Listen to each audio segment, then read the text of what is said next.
Exotic guidance YouTube video में मैं doctor Praveen Sharma आप सभी का बहुत बहुत हार्दिक स्वागत करता हूं। और आज के वीडियो में हम विचार करेंगे कि जो ये एजुकेशनल वीडियो आप लोगों के लिए बनाया गया है, कॉन्ट्रैक्ट अकाउंट कैसे प्रिपेयर किया जाता है, कॉन्ट्रैक्ट अकाउंट में किन किन मदों को हम शामिल कर सकते हैं, इसी आधार पर हम आगे बढ़ेंगे। सबसे पहले लेंगे cost attributable to contract account. वो लागतें जो कि लागत कॉन्ट्रैक्ट अकाउंट में शामिल की जाती हैं उनको भी देखेंगे हम। उसके बाद लेंगे cost not attributable to contract account. वे लागतें जो कि ठेका खाता में शामिल नहीं की जाती है। आज हम ठेका खाता बनाने जा रहे हैं। उसके बाद हम लेंगे ठेके खाते का प्रारूप, ठेके खाते का नमूना, प्रोफार्मा ऑफ कॉन्ट्रैक्ट अकाउंट। तो सबसे पहले विचार करते हैं कि कौन कौन सी लागतों को, कॉस्ट को ठेके में शामिल किया जाता है, ठेके खाते में शामिल किया जाता है। सबसे पहला आता हैगा लैंड कॉस्ट। जैसा कि आपको मैं पहले ही बता चुका हूँ, बहुत सारे ठेके होते हैं जो कि भूमि पर संचालित किए जाते हैं, कारखाने में संचालित नहीं किए जाते हैं। अर्थात जो भी भवन बनाया जा रहा है, जो भी सड़क बनाई जा रही है, उसके लिए जो लैंड ली गई है, उस लैंड की कॉस्ट को सबसे पहले लिखा जाता है। फिर आता है साइट लेबर कॉस्ट, यानी कि आप उस साइट पर, उस स्थान पर कौन सी लेबर यूज़ कर रहे हो, लेबर का चार्जेस, इसमें लेबर की कॉस्ट, लेबर की लागत को शामिल किया जाता है। कॉस्ट ऑफ मटेरियल, मटेरियल आपने कौन सा यूज़ किया है, उस मटेरियल की कॉस्ट को शामिल किया। सबसे पहले लैंड कॉस्ट, फिर साइट लेबर कॉस्ट और फिर कॉस्ट ऑफ मटेरियल। उसके बाद depreciation on plant and equipment. Plant और इक्विपमेंट आप जो साइट पर उपयोग में लेकर के आ रहे हैं, जो अपने स्थान पर उपयोग में लेकर के आ रहे हैं, जो आप भूमि पर उपयोग में लेकर के आ रहे हैं, उस प्लांट का डेप्रिसिएशन, और कोई भी इक्विपमेंट, आप कोई उपकरण उपयोग में लेकर के आ रहे हैं, तो भी उस उपकरण का डेप्रिसिएशन भी इसमें शामिल किया जाता है। सब कॉन्ट्रैक्ट कॉस्ट, आप अपना ठेका समापन करने के लिए, आप अपना ठेके को बनाने के लिए, आप अपने ठेके को आगे बढ़ाने के लिए ठेके की किसी भी कार्य को किसी अन्य ठेकेदार को देते हैं, उससे संपन्न कराते हैं, या उसकी किसी अन्य स्थान पर किसी फैक्ट्री को कोई इंस्ट्रूमेंट बनाने के लिए देते हैं, उसको बोलते हैं सब कॉन्ट्रैक्ट कॉस्ट। यानी कि आपने ठेके के किसी भाग को कहीं अन्य स्थान पर बनवाने के लिए दिया हुआ है। जैसे कि मान लीजिए कोई भी कार बनाने वाली कंपनी है और कोई कंपोनेंट का उसकी कंपनी में नहीं बनाया जाता, उसकी फैक्ट्री में नहीं बनाया जाता है, तो ऐसी स्थिति में वो कहीं अन्य स्थान से उसको बनवाती है, तो उसे कहा जाता है उपठेका, सब कॉन्ट्रैक्ट कॉस्ट। या ऐसा भी हो सकता है कोई भवन बनाया जा रहा है और उस भवन के लिए आपके द्वारा जो कारपेंटर होता है उसके कार्य को किसी अन्य व्यक्ति को दिया गया है, किसी अन्य संस्था को दिया गया है। उसमें भवन में काम में आने वाले जितने भी दरवाजे हैं, खिड़कियां हैं, वो लकड़ी के बनाए जाने हैं, और लकड़ी का हुआ कार्य जो है कारपेंटर अपने घर से करके लाता है या अपने स्थान से करके लाता है, आपके साइट पर नहीं करता है, अर्थात साइट से बाहर करता है, तो यह कहलाएगा उप कॉस्ट, उप कॉन्ट्रैक्ट कॉस्ट, यानी सब कॉन्ट्रैक्ट कॉस्ट कहलाएगा। फिर आएगा cost of moving plant. Plant को एक स्थान से दूसरे स्थान पर ले जाने के लिए भी आपको कॉस्ट पेमेंट करना पड़ती है, तो उस कॉस्ट को भी ठेके के अकाउंट में शामिल किया जाएगा। फिर आता है cost of hiring plant and machinery. आपने प्लांट और मशीनरी स्वयं परचेज़ की है या कहीं से किराए से लिया है। स्वयं परचेज़ की है तो कोई बात ही नहीं है, या किराए पर लिया है तो वह किराया जो कि प्लांट एंड मशीनरी का आप किराएदार को चुका रहे हैं, जहाँ से आपने प्लांट एंड मशीनरी को हायर किया है, वह भी इस खाते में शामिल किया जाएगा। कॉस्ट ऑफ डिज़ाइनिंग, भवन निर्माण की जो भी डिज़ाइन की गई है, जो भी स्ट्रक्चर बनाया गया है, डिज़ाइन करने के लिए इंजीनियर को जो पेमेंट किया गया है, या फिर रोड निर्माण के लिए जो भी डिज़ाइनिंग की गई है, या पुल निर्माण के लिए जो भी डिज़ाइनिंग की गई है, या बांध निर्माण के लिए जो भी डिज़ाइनिंग की गई है, उसकी कास्ट को भी इसमें शामिल किया जाता है। कॉस्ट ऑफ डिज़ाइनिंग को इसमें शामिल किया। मेंटेनेंस कॉस्ट, यानी ठेके को अलग अलग वर्षों में चलने के कारण, अनेक वर्षों में चलने के कारण उसके मेंटेन करने की भी आवश्यकता होती है, उसमें साफ़ सफाई की भी आवश्यकता होती है, उसमें विभिन्न प्रकार से मेंटेनेंस कार्य करने की भी आवश्यकता होती है, तो वो मेंटेनेंस कॉस्ट को भी इसमें शामिल किया जाता है। गारंटी एंड वारंटी कॉस्ट, आपके द्वारा कोई गारंटी या वारंटी भी दी जाती है तो उसको भी ठेके में शामिल किया जाता है। पेनल्टीज एटसेट्रा, कोई पेनल्टी यदि मान लीजिए लगाई गई गलती के कारण, तो वो पेनल्टी भी डेबिट साइड में लिखी जाएगी। तो इस तरह से ये सारी मदें जो हैं उसमें cost attributable to contract account में शामिल की जाती है। अब देखते हैं कौन सी मदें ऐसी हैं जो कॉस्ट ऐसी हैं, जो मदें ऐसी हैं जिसको कि हम कॉन्ट्रैक्ट अकाउंट में शामिल नहीं करते हैं। तो उसमें आ जाता है, सबसे पहले आ जाता है जनरल एडमिनिस्ट्रेशन कॉस्ट। सामान्य प्रशासन की जितनी भी लागतें होती हैं वो ठेके से संबंधित नहीं होती हैं, वो सामान्य प्रशासन से संबंधित होती है, कार्यालयों से संबंधित होती है। Selling stock cost, selling cost बेचने की लागत को भी इसमें शामिल नहीं किया जाता। रिसर्च एंड डेवलपमेंट, जो भी अनुसंधान और विकास कार्य किया जाता है उसकी लागत को भी ठेके के अकाउंट में शामिल नहीं करते हैं।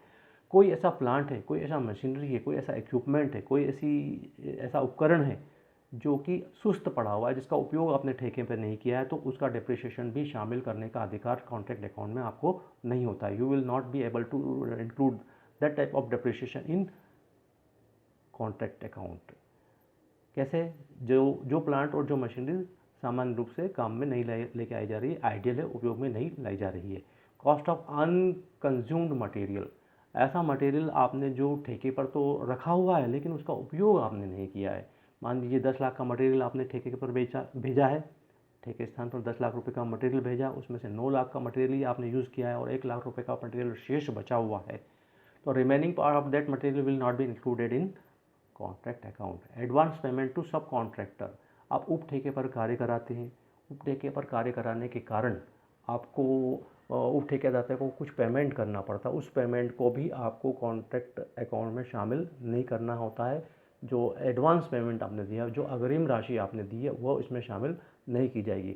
Cost of material which is delivered to site for future, अब ऐसा मटेरियल जो कि भविष्य में उपयोग में लाया जाने वाला है, जिसका उपयोग भविष्य में किया जाने वाला है, उस प्रकार के मटेरियल की लागत को भी आप शामिल नहीं करेंगे, क्योंकि अभी वर्तमान में जब ठेका का कार्य किया जा रहा है तो वर्तमान वर्ष में ही जितनी सामग्री आपने उपयोग में लाए हैं उसको ही आप इसमें शामिल करेंगे। भविष्य में यदि मान लीजिए 3 साल बाद कोई सामग्री उपयोग में लाई जाने वाली है तो उसकी कास्ट को वर्तमान के ठेके खाते में शामिल नहीं करेंगे।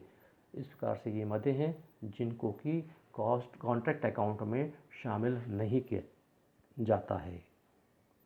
इसके बाद नेक्स्ट लेते हैं। अब लेंगे हम आगे स्पेसिमेन ऑफ कॉन्ट्रैक्ट अकाउंट।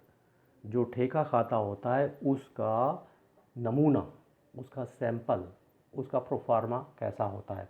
आप सभी कॉमर्स के स्टूडेंट हैं और विशेष रूप से इस बात को जानते हैं कि जो भी खाता, जहाँ भी खाते का नाम आता है वह डेबिट और क्रेडिट साइड जरूर होंगे। तो इसमें भी डेबिट और क्रेडिट साइड होते हैं। डेबिट साइड में 3 कॉलम होते हैं जैसा आपको दिखाई दे रहा है, और क्रेडिट साइड में भी 3 कॉलम होते हैं। डेबिट साइड के कॉलम में पहला कॉलम आता है डेट का, दूसरा आता है पार्टिकुलर का और तीसरा आता है अमाउंट का। इसी प्रकार से क्रेडिट साइड में भी 3 कॉलम होते हैं, डेट, पार्टिकुलर और अमाउंट। इस प्रकार से कॉन्ट्रैक्ट अकाउंट में 6 मिलाकर के कुल कॉलम होते हैं, 6 कॉलम इसमें शामिल किए जाते हैं। अब देखते हैं कौन कौन सी मदें ऐसी होती हैं जिनको डेबिट साइड में लिखा जाता है। सबसे पहले आप जितनी भी सामग्री उपयोग में लेकर के आ रहे हैं उसको डेबिट साइड में लिखेंगे, जो एक्चुअल में उपयोग में लाई गई है, जो एक्चुअल में उपयोग में लाई गई है।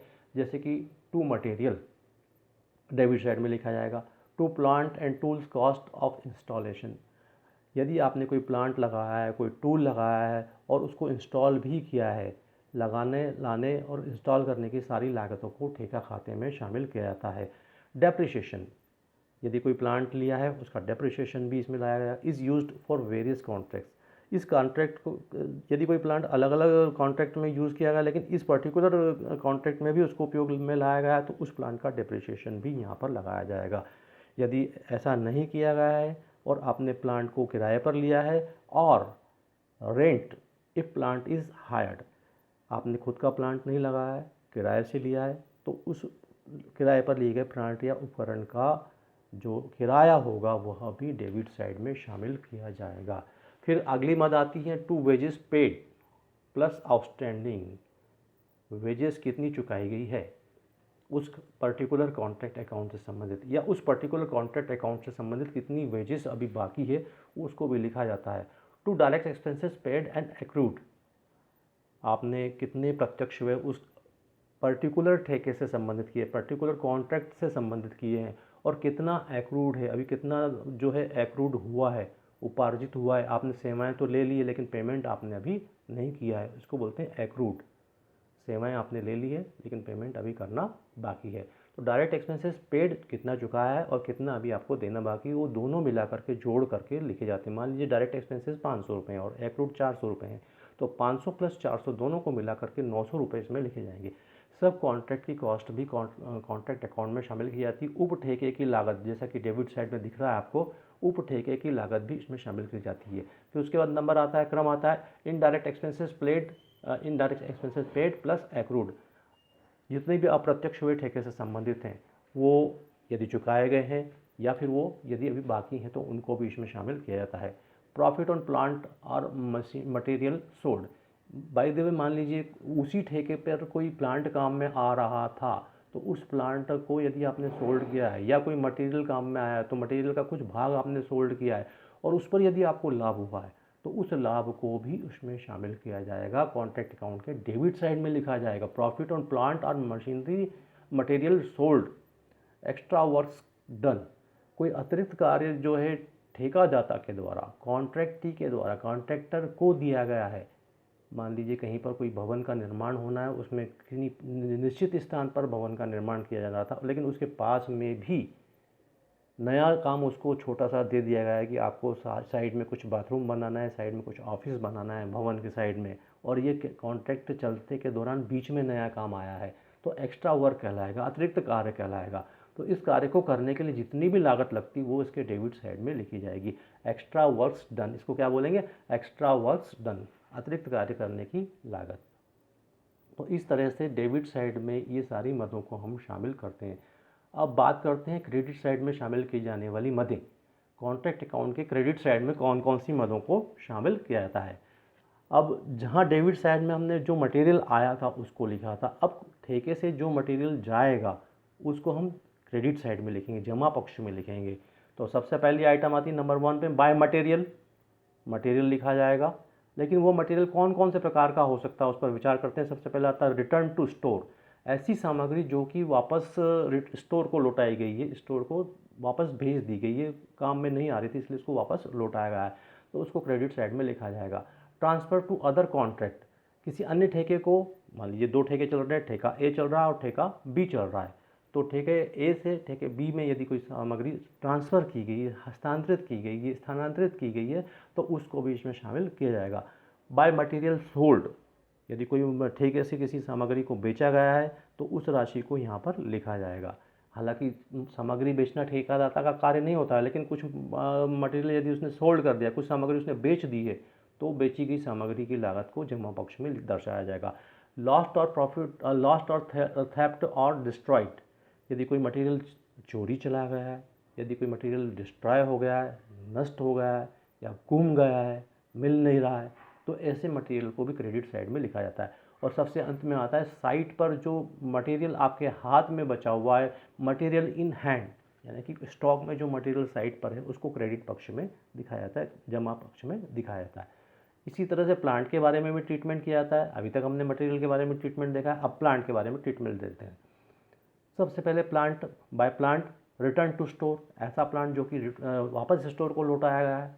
Plant transfer to other contract, cost minus depreciation, यहाँ पर विशेष रूप से ध्यान रखना है यदि मान लीजिए किसी अन्य ठेके को प्लांट लौटाया गया है तो कितने टाइम तक हमने ठेका ए पर उस प्लांट का यूज़ किया है, ठेका बी पर लौटाने के पहले, ठेका बी पर ट्रांसफ़र करने के पहले, तो उस समय अवधि का डेप्रिसिएशन उसमें से घटाना पड़ेगा।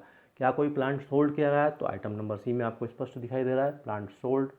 फिर आता है प्लांट स्टोलन और डिस्ट्रॉयड, है ना, और लॉस्ट, क्या कोई प्लांट डिस्ट्रॉय हो गया है, नष्ट हो गया है, ख़राब हो गया है, या फिर बिल्कुल काम का नहीं है, अनुपयोगी है, लॉस्ट हो गया है, चोरी चला गया है ना।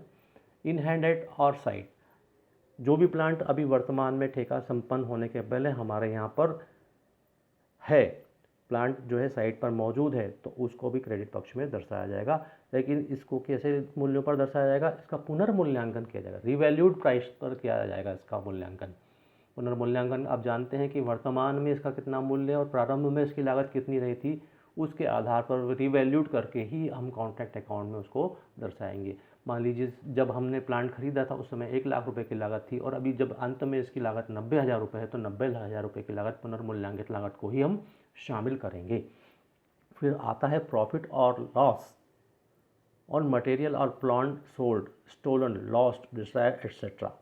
क्या आपने किसी प्लांट या मशीनरी को बेचा था तो उस पर क्या आपको हानि हुई है, या फिर आपका जो प्लांट लॉस्ट हो गया उस पर क्या हुई, कोई हानि हुई है, कोई नष्ट हो गया है प्लांट या मटेरियल, उस पर कोई हानि हुई है, तो उस हानि की राशि को जमा पक्ष में दर्शाया जाता है। फिर नेक्स्ट आता है वर्क इन प्रोग्रेस। जैसा कि वर्क इन प्रोग्रेस पे मैं आपसे पहले भी चर्चा कर चुका हूँ। ऐसा कार्य जो कि कार्य अभी प्रगति पर है, प्रगति में है, जो अभी संपन्न नहीं हुआ है पूर्ण रूप से, तो उसमें दो पार्ट होते हैं इसमें, एक वर्क सर्टिफाइड और दूसरा वर्क अनसर्टिफाइड। वर्क सर्टिफाइड यानी कि ऐसा कार्य जो कि इंजीनियर के द्वारा प्रमाणित कर दिया गया है। वर्क अनसर्टिफाइड ऐसा कार्य जो कि इंजीनियर के द्वारा अभी जिसको प्रमाणित नहीं किया गया है, जिससे इंजीनियर संतुष्ट नहीं था।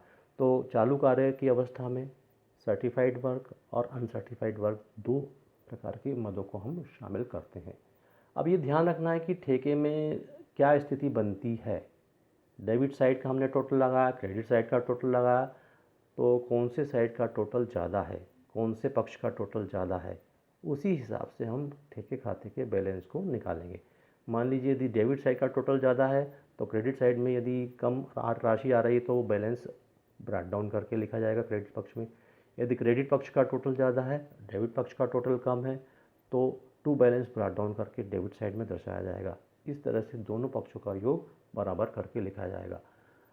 तो गाइस, हमने देखा है कि ठेके खाते में किस प्रकार से स्पेसिमेन होता है, कौन कौन सी मदों को शामिल किया जाता है, कौन कौन सी मदों को शामिल नहीं किया जाता है। मैं डॉक्टर प्रवीण शर्मा अगले वीडियो में आपसे एजुकेशनल वीडियो में पुनः मुलाकात करूंगा।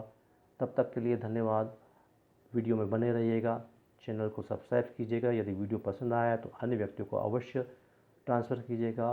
Take care, goodbye, thank you.